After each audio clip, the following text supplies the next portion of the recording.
xiisaha badnaa ee dibid la arkayo markaad aragto social media Soomaalida dibadda iyo gudaha joogta waxa laga yaabo maanta labada saaxiibis ag fadhisay dibadda ciyaarta ka daawanaya ee Astaan Sportiga la socda midna inuu galmudugaysan yahay midna ma taqaana banaadir uu qabo waxa suurtagal garoonka maanta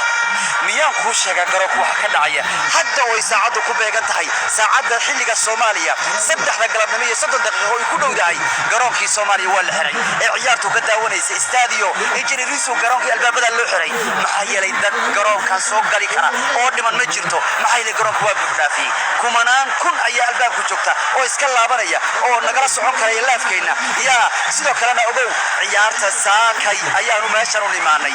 waxa weeyaan ciyaarta maanta wax badan baan soo sugnay war fadhigaanu saaki galnay 8 subaxnimo ayaan iminku fadhinaa wali maxaa yeelay ciyaaruhu suuqaalka xataa waliga ciyaaraha sida noo mixisa gelin waliga oo ciyaartoyda banaadir waxay aadeen taageerayaasha halka kuwii galmudug oo macalinkooda Axmed Taalin oo waanu yidhay war maantale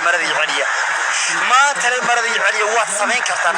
champions baad noqon kartaan ciyaartooyga kan balanqaad weyn bay helayaan kuwa oo dibadda loogu geeniyo waa galmudug waa kan gool